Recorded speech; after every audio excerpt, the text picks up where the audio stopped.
Good afternoon, everyone. Welcome to the Farm in Focus webinar, SOYLEIC, the story in SOYLEIC. We're excited to host this webinar for you all today. We're going to give it a couple minutes for attendees to start rolling in, and then we'll kick it over to Missouri Soybeans Director of Licensing and Commercialization, Brian Stobaugh, and his panel of content experts to give you the scoop on SOYLEIC. So enjoy the webinar.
Well, good afternoon, everyone.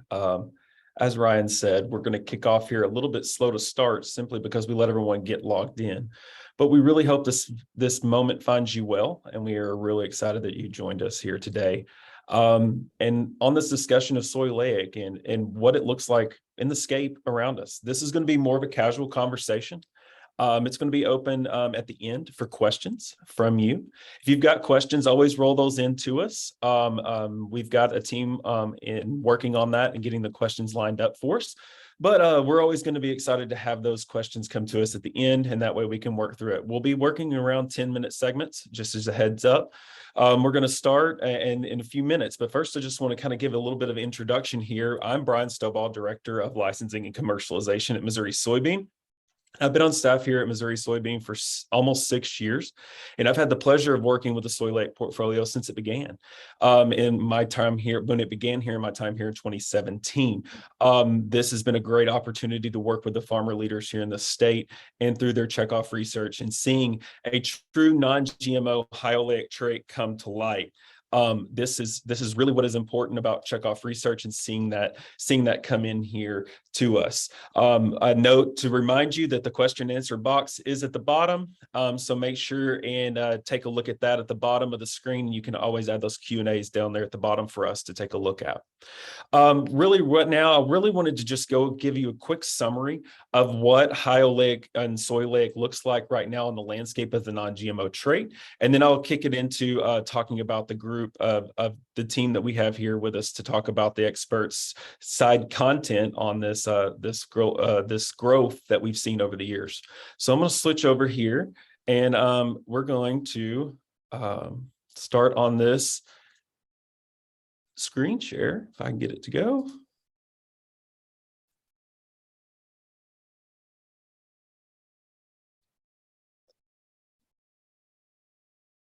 All right. So hopefully you can see my first slide there, and we'll continue on. But the main thing we want to focus on are just a couple of the major number highlights. We have 13 licensees total. Those are not just here in the United States. We do have one globally. 2 of those are licensees out of the 13, and the other 11 are commercial licensees, with 2 of those 11 resulting in breeding work and breeding more varieties commercially for their regional areas. The big thing that we like to talk about in promoting SOYLEIC is the acreage and the forecast acreage for the future. As you can see in this slide, we have seen a year-over-year increase, and starting from simply at 3,000 acres from our partners prior to life of this project, just starting with simply 3,000 acres in 2018, 2019 range. to start testing and start looking at this, that is where we began. So we're steadily increasing, we're growing these numbers, and we're seeing this grow over year at about 50% range. Most years it's 45 to 50%. So you can see here in 2023, we're looking at forecast acres of being about 135,000, just shy of that number. We've always touted that we've been in many states. Maturity groups 1 through 7 have been our focus, working with our breeding partners as well as our universities in the public breeding program. So we have continued with that program and continued that work through our partnership with United Soybean Board, Missouri Soybean Merchandising Council, and the United States Department of Agriculture, ARS. So this is results of that, and it's 17 states strong. We did increase that this last year. So that is a great win for us to have this down in the group 7s, as well as all the way up the East Coast, growing more soybeans along the Delmarva Peninsula. You're going to hear a little bit more about these yield trials from our friend and consultant, Steve Schnebley, who's had a long career working with soybean breeding. But this can be found on soyleic.com. We want to make sure you know these things are out there. This is where we are looking and evaluating yield plots. These yield plots are out there, and they're done by a third party. So we get the data come in straight from the cloud, and we get the data right from the cab at the combine. This information is then disseminated to our researchers, and it allows us to advance the varieties a little bit faster each year. This also helps us in selecting what is going to be going forward in years to come. It's just giving us a quick rundown of varieties. We have our partners here on this call with us today. Benson Hill has varieties in this. We have commercial varieties in this. It is really a comparison of that. SOYLEIC, the non-GMO SOYLEIC platform, or SOYLEIC, is competitive with the market around us. And that is what this project allows us to do. And we thank our friends and soy in the checkoff world for this. And this is one of the USB funded projects. And I'm sure John will talk a little bit about more of those in just a second. But also you can find our Missouri Soybean Seed Guide. It's at mosoy.org. Go to the Farmer Resources page and Farmer Resource Center. And you'll scroll to the bottom and hit 2023 Seed Guide. So I'll stop my part right here, and then I'm going to give us a little bit of time to chat on the next part of this function, which is our group of leaders here and content providers.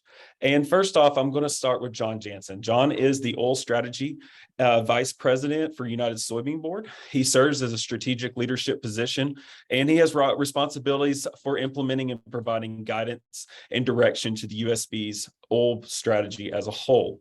He advises and assists the CEO and the oil platform in its initiatives, and John's work and knowledge has been shared across many target areas, projects, and works heavily with directors, our farmer leaders that serve on the United Soybean Board. These long-range strategic plans are where you'll find John honing his skills and playing that strategy mode. You'll find John in his interpretation of various market analysis, various write-ups, and presentations at conferences. So let's not be shy and always have a lot of questions here for our friend John. But Mr. John, please welcome to the panel, and we are happy to have you. Hey, thanks, Brian. I do appreciate it, and appreciate everybody taking the time to join in and hear a little bit about how the United Soybean Board is spending your checkoff dollars to advance SOYLEIC into the marketplace today. It's actually hard to believe, but it's been 10 years really since this first the first investments were placed by the United Soybean Board. 50,000 acres really started to be the first meaningful volume around 2012. Common understanding and knowledge today of new varietal development indicates that, you know, about a 16-year trajectory is pretty common for these traits, and they cost about $100 million of investment. And on the SOYLEIC platform that the USB has been investing in really follows that same pathway. It is an interesting product with lots of benefits for lots of different end users, and I believe we're meeting that trajectory now. In 2022, the harvest will be around 800,000 acres of all varieties.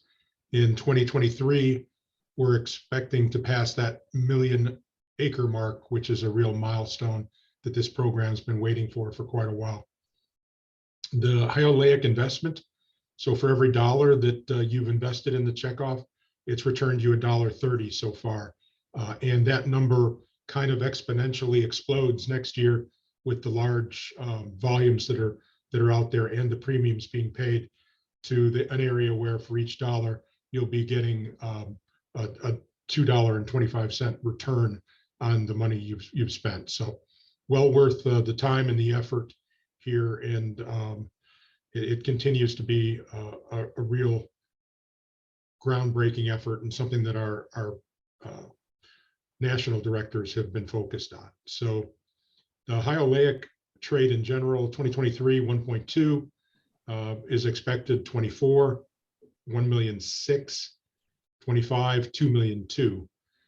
By 2027, which is the end of this new strategic plan, we expect to see 2.7 million acres being harvested annually, and really see that growth jumping significantly. It, again, as I mentioned, the high oleic trait provides a lot of value. Global demand for high oleics in total is expected to grow by 50% by 2027. And that was before the Ukrainian and Russian situation that we face now. So high oleics are in high demand, to say the least. Where your directors have been investing at the national program is really looking at jumping the oil content of the high oleic platform, looking at different varieties that can aggregate an additional 10% of oil content in those beans. All that work is being done on a SOYLEIC base genetic model. So SOYLEIC platform contributes the foundational genetics to everything that the USB is working on currently, and the dollars being spent at the checkoff level. We have Delmarva subplots also going on, just like SOYLEIC does, for that 10% expansion, and we'll see that harvested this year and then move into different geographies that are key going forward. And that's pretty much on the oil side. On the meal side, same thing. You've got the SOYLEIC backbone genetics for all the progressive traits that are being invested in. You've got feeding high oleic or high oleic meal with residual oil in the dairy side, which has shown tremendous benefits to the point where our research isn't even done and the industry is moving on ahead of the research development, because they've seen such an increase in the quality of the milk being produced. And you also have unique flavor profiles that have been noted from the SOYLEIC protein varieties that are out there, especially in that high oleic platform for human consumption, the flavor. And I know our other speakers will talk about varieties and flavors as we go forward, so I won't steal their thunder. As USB directors continue to invest, they continue to make this a priority. There were 15 individual projects advanced in the 2023 budgeting cycle. Spend is around $5.8 million of your checkoff dollars. That spend covers projects across a number of areas in the value chain: food, feed, and industrial applications today. 50% of the 5.8 million is targeted in further variety development. Obviously, we have a very core concentration in Indiana and Ohio today, with lots of other states involved, but we want to see that same volume translation that we see in those two target states of Indiana and Ohio expanded throughout the 17 to 20 states that are growing high oleic of all varieties currently.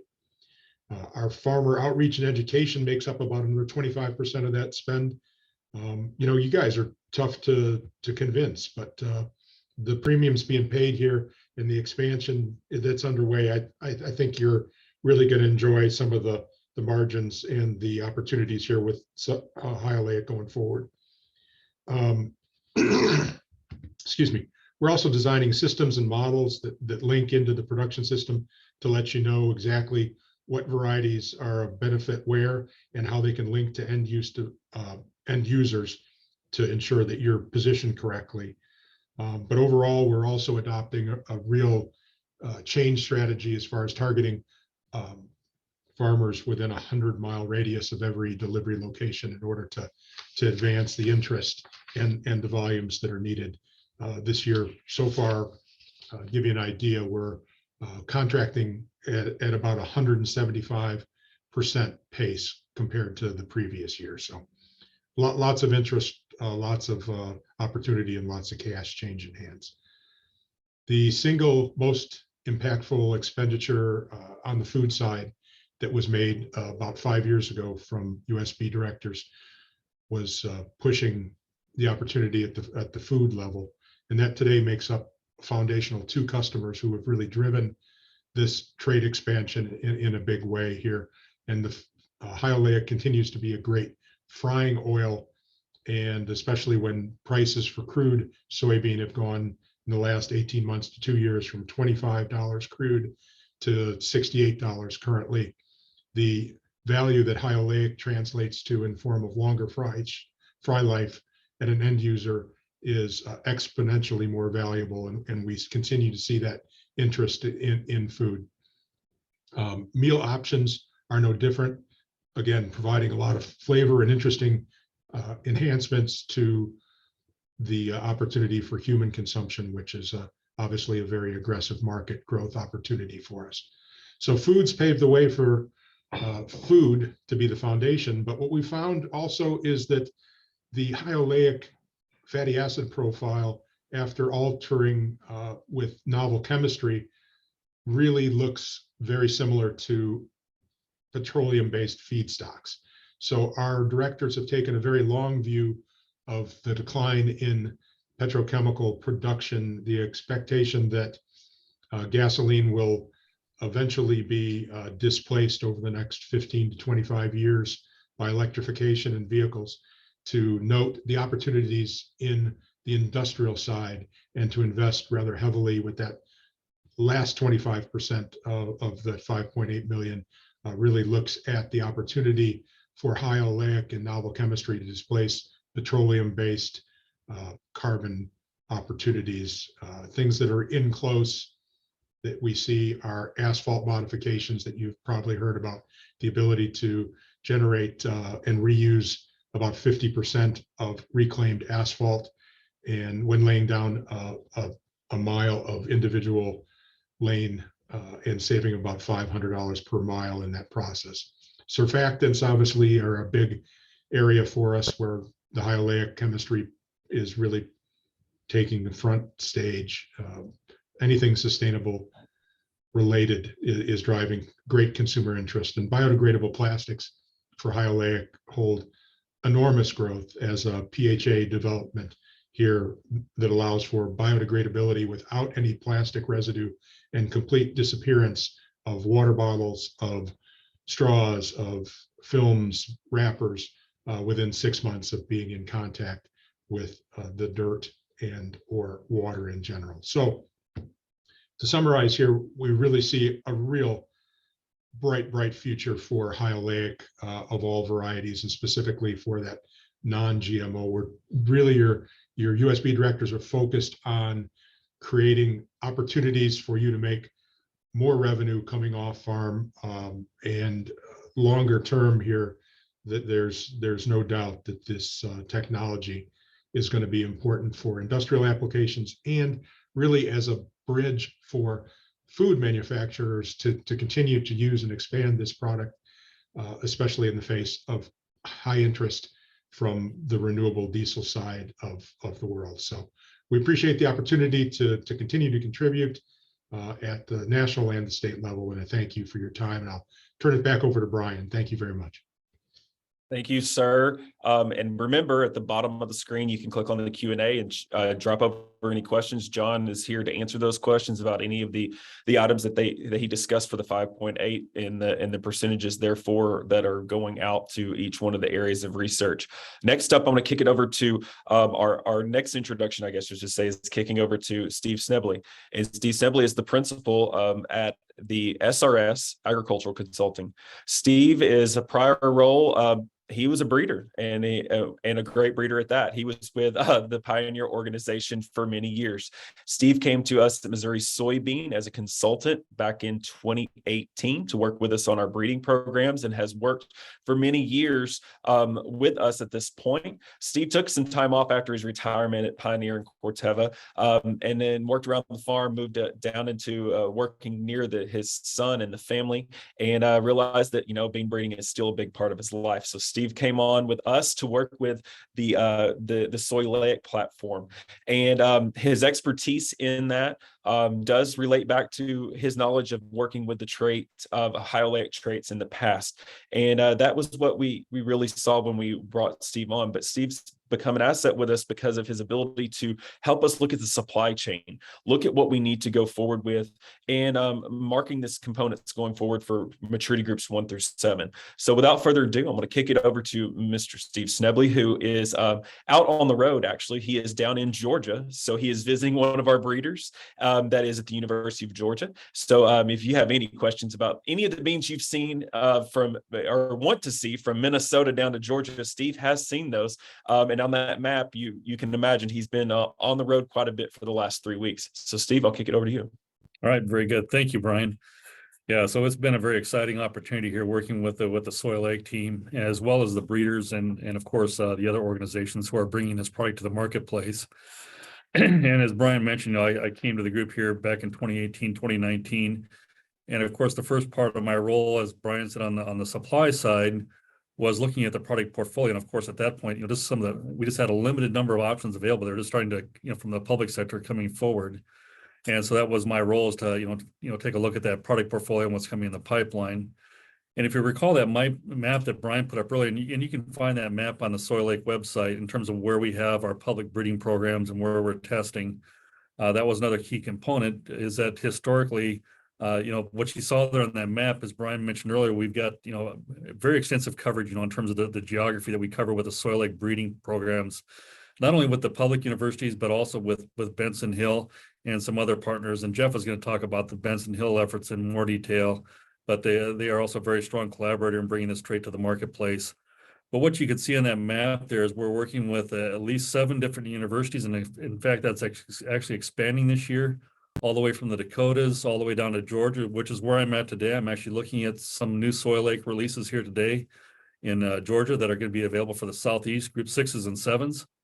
But we're also going to be adding into the breeding set of partners. The University of Nebraska is going to be joining the group in terms of the breeding aspect of it. And what I'm very happy to see, the other piece that we had to have as well was maybe expanding the testing efforts that we have. So historically, the public universities have tested in what they call their public trials. And one of the challenges we had is just due to, with the quality of their trials, but just due to the logistics and workload. Typically, their data wasn't available until, into the following year, in a lot of cases. And to work with our seed partners, we really need to have that data in real time.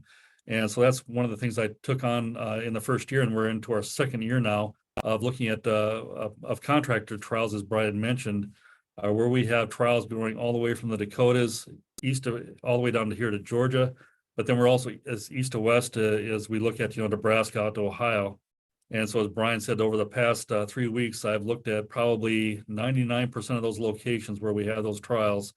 And again, based on the data that we saw last year, we're seeing some very nice product offerings that are coming to the marketplace in all those maturity groups. But we're also seeing that pipeline really starting to fill out nicely in terms of meeting the demand for these different seed partners that we currently have out in the marketplace. So that's one of the key things as well, is that, it's one thing to have the SOYLEIC trait, but we have to deliver that in an economic fashion. And so one of my roles working with the public folks was really trying to bring some focus in terms of not only what we have for high oleic and the low lin portion of the trait, but just making sure that we have the right yield and agronomics that we're comfortable turning over to farmers, to grow on their fields and making sure that they're going to be successful on their farms. So that's really a key aspect of why we do these yield trials on this extensive basis, and making sure they're tested well. And then when we do hand them off, the farmers are getting a quality product. The other piece that I worked with the universities on to accelerate the pipeline is we were by taking the checkoff dollars, we had some things that were, fairly well mature in the pipeline, but we also had some very significant gaps in some of the key maturity groups. And so what we did is we went to the breeders and said, what are your very best lines that you have coming through, which, typically might take another 2 to 3 years to bring to the marketplace. Can we accelerate those? And so what we did is we took 12 to 13 candidates and we took those to Puerto Rico. And then we worked with another contractor then to take that seed. And we actually accelerated some of these varieties in, to bring them to the marketplace 2 to 3 years sooner than what we typically see in a pipeline. So we've done that for 2 cycles now. I think we're to the point now where we're going to be probably a little bit more selective in terms of the gaps that we're going to fill, but I think we want to continue that effort. But I can tell you that in addition to making sure we have good yield data for our farmer customers and our seed partners, it's also providing valuable information back to the breeders that they didn't have before to continue to recycle these lines in their breeding programs. And so that's been a benefit, from a lot of different facets, for across the program. In these yield trials, maybe just a little bit more specifics. I mean, we have early generation material as well as advanced material. We also have, some of the plenish checks to have in there as benchmarks for yield and agronomics. We also do have some Benson Hill entries in there for the same purpose. And that way, when we're done, we know exactly kind of where everybody kind of lies. And that way people can make the right decisions going forward when it hits their farms. But in any case, we're very excited about the progress that's been made going forward. As John mentioned, the public breeders are really putting your dollars to work and, making sure that we got them focused in the right areas across the Corn Belt to make sure we have, as many opportunities as possible. And that's the other thing that we're finding, and as we're just seeing more and more different entities coming forward. It's just not the larger organizations. We're talking about smaller regional organizations, as well as what John mentioned on the livestock side. The dairy industry has really picked up on the SOYLEIC products as well as the plenish products for their feeding operations. So again, just a multifaceted approach that we can take with these particular products and a lot of different geographies. So that's really what I had to share, but would really be looking forward to your questions about, what do we have coming in the pipeline, going forward, and questions on the agronomics. Thank you, Steve. And I will admit, we were on the road in Central Missouri this last week, getting some shots and taking some notes. And it's a great segue, because the same thing that we saw out in the field is just what you said, and that's comparing back to our partners and looking at our commercial partners. And we know that's how we drive demand, and we drive the existence of these varieties. And we'll kick it over here to Benson Hill in just a second, but we definitely want to give some shout out and some applause for what Steve and I saw this last week. And we know the Benson Hill team has been out there as well taking a look at these, but the performance and the agronomics that these varieties are coming down the pipeline with the different stacked abilities that Jeff is going to talk to you about. But I'm going to kick it over and talk to Jeff about a few things here that Benson Hill. But Jeff comes to Benson Hill via a stint in the private industry. You were at Syngenta for a minute. Before that, you were at Corteva or Pioneer prior to that. And you had the opportunity of seeing beans and crops all over the globe with the stationed portion of your career in South Africa. Some of us have on this call have been down there to take a look, and we know that is a much needed area, and we know that is an area, and we thank you for that service down there in South Africa working. Jeff is known across the industry and has been an educator and a leader, and has various degrees in education and ag education. And for his funny note that he sent me in a great email was that those of you in Iowa that play basketball on the high school level, if you recognize him, do not throw things at him anymore. But he is a referee up there for our great young athletes that are growing and will be our future farmers of America at one point. But I'm going to kick it over to Mr. Jeff. And Jeff, I will pull up your slides, so I'll let you start talking, and then I will go on mute and we'll get these slides pulled up. Thanks, Brian. That 28 years just got summarized in a minute. That was a deal. I appreciate the opportunity to join the group, and it's fun to see as we really decommoditize the market and the opportunity this creates for growers. For those of you who don't know who Benson Hill is, I work at Benson Hill as the Vice President of Grower Supply Chain, which I'm the president of our seed subsidiary, as well as then responsible basically from the handoff of genetics from breeders like Steve. I'm not a breeder, nor have I ever played one on a TV series, up through the handoff of grain to our proprietary crush facilities. If you go ahead and go to the next slide, Brian, we'll just jump right in. I think what makes Benson Hill a bit unique is it's vertically integrated a bit differently, I think, than anyone else in the market, in that we have our own genetics, are doing our own breeding, but that breeding is really focused on soybeans with specialty output traits. And you'll hear what we're marketing right now. I'll show you 3 technologies later, of which the SOYLEIC trait plays a part in 2 of those. But what makes us different, besides owning our own genetics, we actually then work with farmers in a closed loop production system, grow that under full take contracts, pull that grain back in, and we own our own crush facilities. We crush that, then we're able to sell specialty food ingredients into the food industry. So it's a unique, little different way of making, doing all that in-house, and then working with some partners to do some things out of house. We are St. Louis based. We have crush facilities now in Creston, Iowa. As of the 1st of this year, the old ZFS facility at Creston, Iowa, we own, as well as a former Rose Acres facility at Seymour, Indiana. You go to the next slide, please, Brian. Specifically on the SOYLEIC trait, though, what's happened is we've gone public as a company, is started to develop several large partnerships, whether it be on protein with an ADM or Morningstar Farms.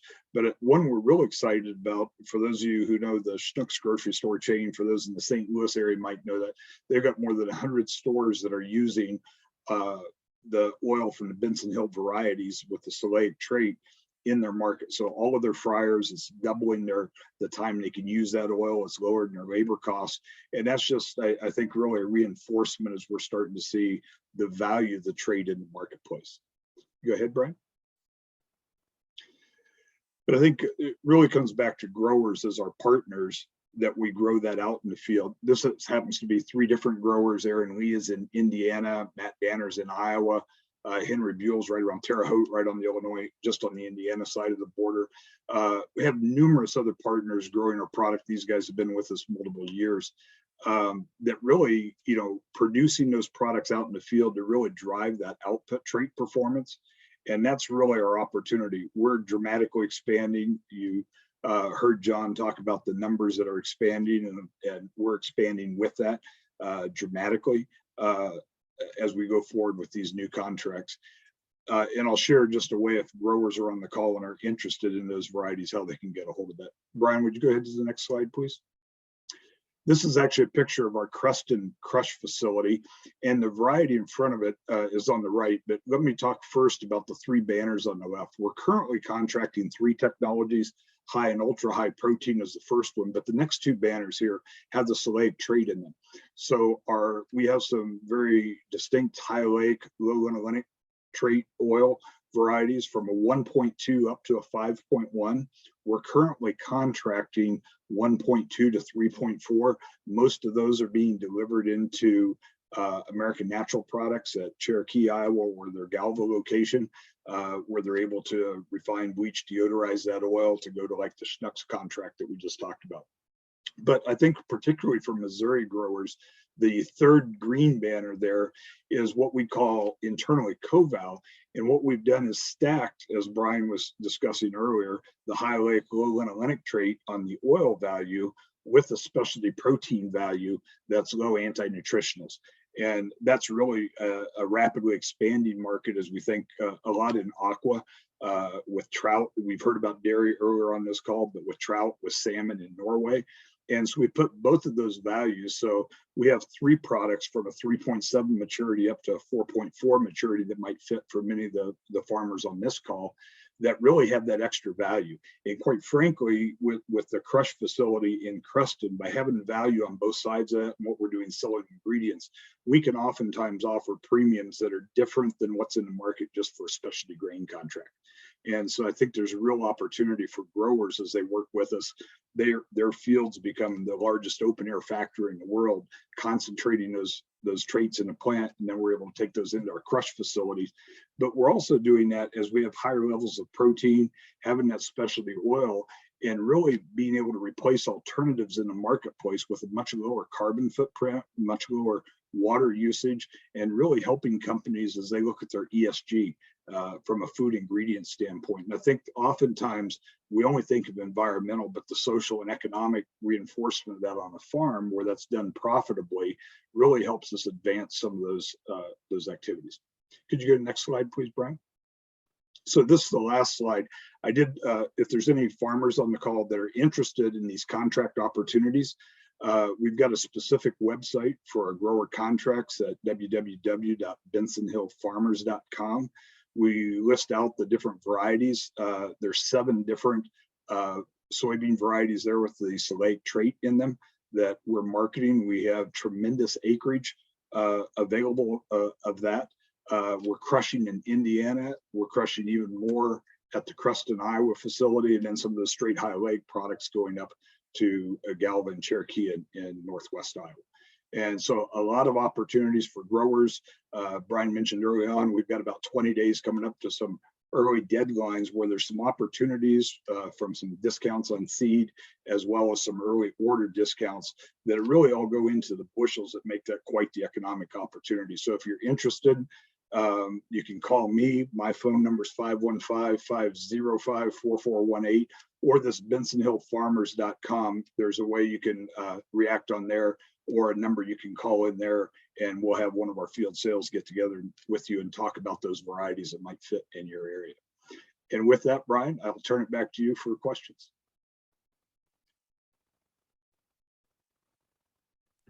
All right, thank you, sir. I think that the screen share has stopped, hopefully. The other thing I wanted to mention, that if you forget anything, always remember soyleic.com. There is a contact page at the back side of that. On that page, you have that opportunity, and it will come to myself, and we can disseminate that and get your questions out. And Jeff knows that very well, that I send him several inquiries. We do get those coming in because it does pop up as the non-GM high oleic trait when people Google. So we do take care of that. And Snebley and I usually sit down and decipher where someone may ask a question. But hey, always come back to us with whatever questions you may have. I'm looking right now. Of course, go ahead and roll in your questions and let us know. But I do have a couple of questions for myself and for the group here that I think would benefit. I want to first go to Mr. John Jansen at USB. And can you explain a little bit on, you said the grower premium average for this next year was $2.25. Is that the average, or I guess I shouldn't have said average. Is that the average, or is that what you're seeing as the majority of contract? Just so our farmers that are on this call have a little bit better understanding. Yeah, so the average of the program is actually probably around $1.70 between all different varieties and all processing options. So probably $1.70 average. You've got the majority, 75 to 80% of the total dollar sign up happens at around $2.20, as long as it's done prior to the first week in December, when some of those premiums, the advanced premiums, slide off just a little bit and get a little bit closer to that $1.70 total. But so far, when you look at where we came from 3 years ago of 40 cents or so, the demand dynamic is pretty strong. Correct. Well, thank you, sir, for that help. I'm gonna go down to Mr. Snebley here, and a quick question for you. What areas do you think in the United States can withstand further varietal development? Where do you think that we are going to be targeting our future growth for these traits additions to our varieties in the States? Well, of course, the primary region that we typically have out there is, group 2 to late group 3 is kind of where the core is. But what we do see is, from our regional perspective, I mean, we are seeing a lot of interest, coming out of the Dakotas in terms of opportunities in the Dakotas for, different, you get different crush facilities up in that area of the world, and also for different livestock or aquaculture type applications. But then again, as we look to the, even to the Southeast, I mean, we're seeing some opportunities there as well. But, again, that core region of 2s to mid group 4s, that's where we see, most of the acres, going forward. Now, in terms of products, in terms of where we still see gaps yet, yeah, we still need to, kind of flesh out the group twos yet a little bit more, maybe a little bit more opportunities in group ones. But it seemed like the group threes are really coming together, as well as, early to mid group fours are really becoming, pretty solid at this point in time. And so now we're just replacing out with new things going forward. Right. So I think that everyone on this call, and Jeff and I talk about this. We sit down and chat at least once a month, and Steve and we play catch up. But that early maturing varieties, going that ability for some of those for specialty crops, we're seeing that increase as well. So if any of you have friends or family or friends of the farming world, we are working to get higher and earlier maturing. When I say higher or more northern derived varieties, we do have some coming. We know that Mr. Jeff, you can look at SOYLEIC.com. We have the list, and it is on the grow page on our page, as well as on the Benson Hill Farmer page. But please make sure that everyone knows we are targeting multiple maturity groups, and we do have maturity groups coming from Benson Hill as well as out of the public sector. So it's not limited to those twos and threes, but yes, those are the sweet spots, and we thank our partners for working for that, aggregating those crops in that maturity group 2 and 3 range. I'm going to go down to Jeff on a quick question. What does the ideal farmer for these value-added traits look like? What do they look like to Benson Hill? Yeah, well, I think there's every farm's different, right? So it's hard to define an ideal. But if I'd say the perfect grower, we do have some opportunity in some location for harvest delivery, but most of these contracts are done on a buyer's call. So that obviously impacts looking for a grower that has storage capability and the ability to bin segregate. Now, for example, within our SOYLEIC products in that Northwest Iowa market, I shared 4 different products. They're the same technology, so all 4 of those products, even though the different maturities, can be commingled in a bin. The same with the 3 combined value products that we talked about that might fit better for the Missouri market that will crush either at Seymour or at Creston, Iowa. Those 3 products are the same technology and can be commingled in a bin. So it gives some flexibility to a farmer, but they generally do need that ability to keep that identity preserved away from their other products. We're obviously working in a non-GM on it. We have herbicide tolerance, GM herbicide tolerance in our pipeline, but all of our products today are non-GM. They'll actually carry the butterfly. And so it is a grower that's able to flex and understand some of the different weed control options, whether they're doing that chemically, mechanically, or using cover crops as a source for that. So I think that's really the other thing is a grower that's fairly digital and willing to share data as we really track how things perform and trying to understand environmentally what impacts that output trait performance. We heard a lot from the earlier speakers about the percent oil. And so as we look at the different agronomic practices and saying what's correlating to impacting that output trait performance is really critical as we learn with the growers in our system. Awesome. Thank you so much. So I'm going to kick it over to Steve real quick, and then I think this will end up translating to Mr. John as well. But Steve, we get the phone calls quite a bit coming in on this group of the 4 of us. We get these calls quite a bit, I think, on herbicide techs and how those look. Mm-hmm. What do you feel is we talk about the non-GM, and we know that we have the non-GM platform and we are readily increasing and going there. But how do we see the sentiment across the US and across the global and the international partners about the integration of herbicide techs with our SOYLEIC traits? And that could be our current non-GM SOYLEIC or our family of SOYLEIC or SOYLEIC friends that we work with at Plenish and at Vista Gold. So can you elaborate on how we're seeing that change in your expertise and your background of what we're seeing? Sure. Yeah. So, I mean, that's a very common question. I mean, that's always top of mind in terms of weed control. I mean, that's probably the biggest issue that all of our growers face, whether it's traded technologies or non-GM. And that's probably, as I was sitting here thinking about this, I mean, as we go forward with the non-GM segment of it, probably the one thing that we probably need to work on a little bit more is for folks who are typically working with traded materials, how do they go to a non-GM crop yet maintain weed control? And so how can we bring that agronomy package along with the products that we're bringing forward so they don't have to start off from scratch on their farms? So I think that's one key component that we can really work on, because as I've gone across the Corn Belt looking at our trials, I mean, I see some very excellent weed control systems out there on a conventional crop. And so we know it can be done. It might be a little bit more expensive, but I think in most cases, I think it's very economical for a lot of folks. But that being said, to really grow the trait, in terms of the growth, what John was talking about, it is going to be critical to have, traded versions of this going forward. So as Jeff said, they've got some materials in their pipeline. Some of our university partners are also working with, some of the majors with their trait technologies. So I think, here over the next 3 to 5 years, you're going to start seeing not only, the current, like the Plenish and the Vista Gold, with some additional traits, you're going to start seeing SOYLEIC coming to the forefront with some traded products as well. So that way we do have that ability to reach a broader set of acres. But I think in the near term, where we're standing today with the SOYLEIC on the conventional side, I think there's some things we can do together in partnership to really make these successful on many more farms who have questions about that weed control issue. Awesome. So, Mr. John, how are things in your world where you're hearing the global aspects and working with all of us? You're the one that ties us all together.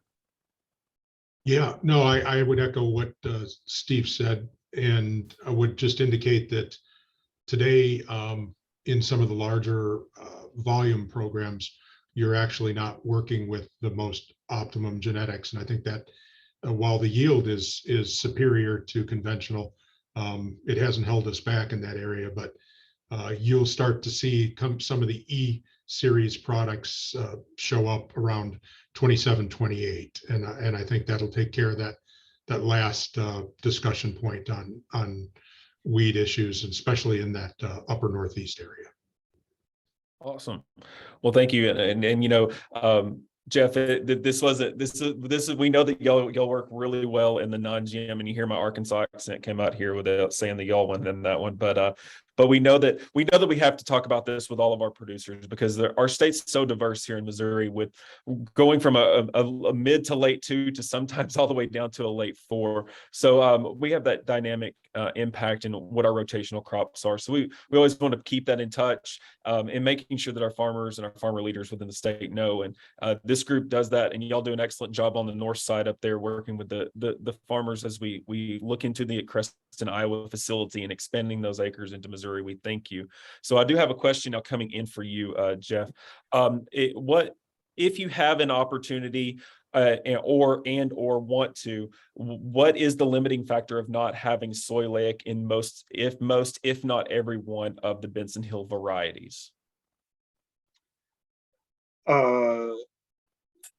Well, part of that is a range of where you can grow. We do have a range of maturities with the SOYLEIC product. I think for us, it provides flexibility in planting when I have both value traits, when I have the specialty protein as well as the specialty oil, because that allows us to not necessarily have to know exactly where it's going to be crushed when we plant it. And it gives us a little more flexibility to move that for some different accounts where some need the specialty protein side, or just we're crushing so much oil and there's so much value in the oil that the basic meal becomes a commodity, where if we have a specialized meal, it really gives us an opportunity to not just be flexible where we crush that in our planning, but in providing more value for our grower partners. That's probably, as we move some of those things into earlier maturities, most of our early maturities are a straight high oleic, low linolenic variety, not with that second protein trait. And so I think as we move those in, it provides more opportunities for the growers. Awesome. Do you think that you will see an increase in non-GM acres as the years progress? I mean, what is Benson Hill looking at in this future of acreage increase? Yeah, well, John could probably give me better data from a USB standpoint, but we were seeing non-GM acres actually increase up until about 2020 when the CBOT price took off. And then we saw a bit of a decline from about 5 million acres down to about 4.4 last year. I saw a projection of about 4.1 for this year. I think in November we'll get an updated actual number on that, what was harvested. But our acres are expanding during that time. About half the growers that I'm going to with our products when we're contracting are growers that aren't growing other non-GM products on their farm. They're growing GM products, and it's all about an ROI per acre opportunity for them, and what they see that they can return with that product. And so we're expanding our acres, even if the base non-GM acres don't expand in an area, and just because of the opportunity and the value that we can drive at the farm gate. Awesome. Well, I want to little segue into that one. This one's a good one for you. So John, this one's coming back at you. What new funding then do you see coming down in the new strategic plan that could be an opportunity to expand those non-GM acres for our partners that are working in the non-GM space? Is there something that you see, or is there something we should be watching for as a state, and what we can do to help our our licensee at Benson Hill to grow acres? Yeah, we're interested in anybody's thoughts and perspective at this point in time. As Jeff indicated, things have on the non-GMO side, outside of this program, things have contracted just a little bit. Again, I think it's all about resilience on farm, the ability that Jeff had indicated. Everything for soy in the expansion mode comes down to its carbon intensity, the ability to provide sustainability data. But one of the beauties of the SOYLEIC program is that as it expands, it's still manageable as far as being able to be traced and identified all the way back to the farm. So that's a really high level benefit for our end using consumer packaged goods companies who want to make claim supports based on the activities that you're doing and the products that you're growing on farm. So it's all about sustainability, claim support, carbon intensity scores, and also just the ability to deliver varieties that are higher in specialty form, higher oil, higher protein levels. So, you know, everything that you're doing to differentiate the soybean through your program works wonderfully for end users. Awesome. Thank you so much. Steve, what agronomic trait do you think you have seen after touring the 44 to 49 locations as you've walked these fields? What trait is really showing up? You've got a mixed bag. You've got a full bag of varieties right there in front of you when you're walking from group 1 to group 4s. What are you seeing as agronomically? Is there anything withholding us? Is, you know, people may ask, is there a change? Is there a difference in overall product vigor? Is there anything you could update us there? No, I think the thing that's nice, you know, like all the way from group 1s all the way to group 7s is what we're seeing, at least from a base set of, you know, traits that we have for you know, protecting yield. Almost all, if not all, of these varieties are coming forward with some level of cyst nematode resistance coming forward. And then, of course, in the south, where, you know, we transition to more to root knot type of resistance for nematodes in the deep south. The other thing that I see, you know, predominantly in these public varieties is that while they may not have major genes for Phytophthora, they tend to have a good base level of Phytophthora tolerance, which is almost equally as important as having major genes. So I think between the combination and overall, I mean, like the plant health, I mean, they appear to, I don't see any, I guess, what I call train wrecks out there in terms of, you know, things really, you know, poor for SDS or white mold or something of that nature. But I think by using, you know, farmers are used to using seed treatments, I think that's been a tremendous benefit, you know, on the production side. I think, you know, a combination of seed treatments as well as the genetics we're bringing forward. But I think the other thing that we're going to be trying to bring forward as well with at least on the public side, and I know Benson Hill does a very nice job of characterizing their varieties for the various diseases for the regions. And that was something we're going to continue to work on the public side as well. But agronomically, I mean, of course, like with any breeding program, not every product he's having your test is a winner. And so that's what we're, you know, doing over the last couple of weeks is just looking broadly. It's like, okay, where are these going to have the best fit? What type of soil types and how are they going to work on various farmers' fields? So, you know, standability, height, all those key characteristics that our farmers are interested in terms of, you know, not only just, you know, in terms of yield, but also, you know, harvestability as well. Right. Well, I think that, you know, we've covered the bases. We've covered how this crop looks agronomically, how this crop looks going forward, how the IP process looks. You know, what we keep in mind as we grow this product and we grow the pipeline is that SOYLEIC is giving that premium, is giving that option to the producer for that ROI per acre. And we thank our friends at United Soybean Board. We thank our friends at our state level, at our qualified state soybean boards, for funding these research markers and these projects overall and continuing that forward. We also want to thank our partners here at Benson Hill. Right now, I have not seen another question pop in. I will allow the panel at this point to give their one quick synopsis of what they're seeing for this fall, what their hope is. Well, give us the outlook. We're sitting here as the experts in this product area for human consumption, for animal consumption, and I'll finish it off, and then I'll kick it back over to Ryan and to Madeline, and they can talk about the winner of our cooler and our giveaway, and then we'll sign off after that. So I'm going to start first. I'm going to start with our IP process. I really want to know a little bit more about Benson Hill and that IP process and where they see that growth going into the 2023 season. And Jeff, so I'll kick it over to you. Okay, I think for the IP process, it's really talking with a lot of growers, but I think in the industry, there's a lot of soybean growers that have seed production experience. And with some of the recent herbicide tolerance trait battles and now getting some clarity on that, some of the companies have pulled back on some of the traded soybean production where they aren't producing both. And so they know which one to go with. And actually, there's a lot of soybean growers and have grown seed before that have good experience with that are really great partners for us because they already understand the IP and they're used to doing that. I think we've done some things internally to make that process easier. In soybeans, a lot of that treatment happens downstream. We built facilities internally and are providing that seed treatment. So it's going through a treater that doesn't also have traded product going through it.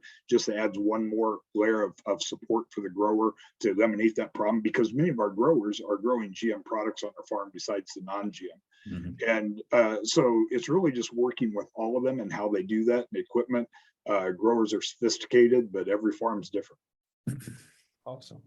Steve, I'll kick it down to you. And I know that you've got that breeding background with the agronomy look. Can you give us what you're seeing on that insight for the next season? Yeah, so we're really anxious to be, not only getting our own internal data, but also because, we've had a lot of seed partners out there getting feedback directly from farmers, how these have performed on their farms and where do we need to continue to improve. But I think that's, as a breeder, that's what you're always doing. As I said before, we got 7 to 8 different public breeders, as well as the Benson Hill research platform, that we're just going to continue to work to bring new and improved products to the marketplace, and long-term, giving much more options, I guess, to the farmers. So that's really what our objectives are over the next 3 to 5 years.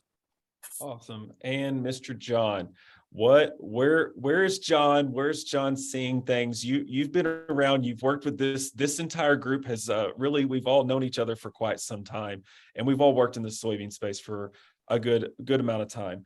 What is that one strategy that you're going to tell your leadership as a director of the farmer-led board there at USB that can give them some insight and some decision making for 2023 as they're looking to fund and grow these HO acres? Well, Brian, thank you. And I think the thing here is that the dynamic of the soybean industry is changing rapidly with the demand for fuel and renewable and diesel and sustainable aviation fuel. I think I mentioned it before, but as we project over here the next 10, 15 years, high oleics bring us an opportunity to make sure that we're seriously engaged with the food side of the business, which is under pressure, which will continue to be under pressure from petroleum for that soybean oil output. So the high oleic product, as good as it is, it also provides an avenue that the fuel side will not be interested in from an input trait. So it really provides us a strong link back to those foundational food companies. And we really see that high oleic will continue to grow because of that and be a really differentiated trait in the long term for farmers to garner value from, and consumers to get a really healthy profile. So it's, as we've been working on this for 10 years, but my gosh, we've really got to move it here in the next 10. So. Yes, sir. And I think that's a good summary to take a look at, is that we grow, we take genetics that we are presented, and we curate and we perform in the field, and that our farmer leaders are doing this year over year. And we have that ability to watch them flourish, and SOYLEIC gives them that opportunity to add that extra value to that acre. And as we look into the future, we are thankful for partners like Benson Hill and in the partnerships of our qualified state soybean boards, not only Missouri Soybeans, but also those at United Soybean Board, to continue to educate and to continue to promote. And I think that one thing we can take away is that education and promotion to gain more acres of the conventionals as well as our GMO platforms, as we gain more GMO technologies with SOYLEIC performance going out into the future. We will have a place in this, and we are thankful for all three of you for hopping on this call with us and having this webinar. It was greatly appreciated.